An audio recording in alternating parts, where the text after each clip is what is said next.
اگر کوئی پراپرٹی جو کرایہ پہ چڑھائی گئی ہو، یعنی کہ وہ رینٹڈ پریمیسز ہوں، تو وہ پراپرٹی اگر مالک مکان اونر بیچ دیتا ہے تو اس صورت میں کرایہ دار کی کیا حیثیت رہ جائے گی؟ نیا آنے والا مالک کرایہ دار کو نکال سکتا ہے؟ اس کے کون سے فرائض و حقوق ہوں گے؟ کرایہ دار کی کیا حیثیت ہوگی؟ کیا کرایہ دار کسی بھی مالک مکان کو پراپرٹی بیچنے سے روک سکتا ہے یا اس کو نہیں روک سکتا؟ اس کو ذرا ڈیٹیل سے ایلیبوریٹ کریں۔ جی، سب سے پہلے تو مالک مکان جو ہے اس نے اپنی پراپرٹی کرایہ دار کو پلیج نہیں کی ہوتی، وہ اس کو کرائے پہ اس نے دی ہوتی ہے، وہ اس کو سیل کر سکتا ہے، لیکن اس کے رائٹس، اس کی جو ڈیوریشن ہے ٹیننسی کا، وہ اسی طرح ہی چلتا ہے۔ جو نیا مالک مکان ہے وہ تحریری نوٹس دے گا کرایہ دار کو کہ اب اس پراپرٹی کو میں نے فلاں سن میں فلاں تاریخ میں پرچیز کر لی ہے، اب یہی ٹرمز اینڈ کنڈیشنز آپ نے میرے ساتھ طے کرنی ہے۔ نیا کرایہ نامہ لکھا جائے گا؟ کرایہ نامہ کنٹینیو بھی ہو سکتا ہے، لیکن نیا لکھ لیا جائے تو زیادہ بہتر ہے، کیونکہ جب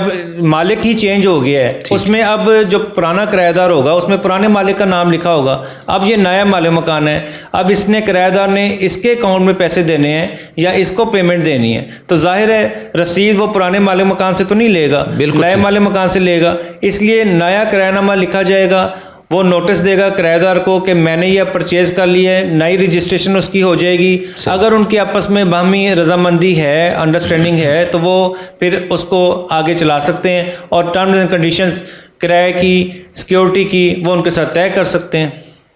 بالکل صحیح۔ اگر سپوز اگر کوئی بھی مالک مکان یا کرایہ دار ان میں سے کوئی ایک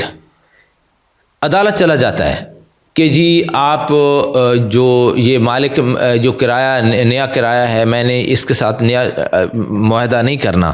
اس کو فی الفور یہ مکان میرا چھوڑ دے، ٹھیک ہے، یا کرایہ دار یہ کہتا ہے کہ جی مالک مکان یہ مکان جو ہے وہ اس نے خریدا ہے تو وہ اس کے ساتھ زبردستی معاہدہ کرے، میں نے یہ مکان نہیں چھوڑنا، تو اس صورت میں آپ ذرا کائنڈلی اس کو۔ جی، وہ بات یہ ہے کہ ٹرمز اینڈ کنڈیشنز جو ہیں جو کرایہ نامے میں لکھی ہوئی ہیں، یہ اس میں کئی دفعہ جو کرایہ دار ہوتے ہیں وہ یہ بھی ایڈ کروا لیتے ہیں کہ اس صورت میں کیا کانسیکوینسز ہیں۔ اگر تو یہ تحریری طور پہ لکھا گیا ہے تو پھر اس کے مطابق عمل درآمد ہوگا، ٹھیک ہے، اگر تحریری طور پہ نہیں لکھا گیا تو نیا مالک مکان جو ہے وہ پھر کورٹ کو اپروچ کر سکتا ہے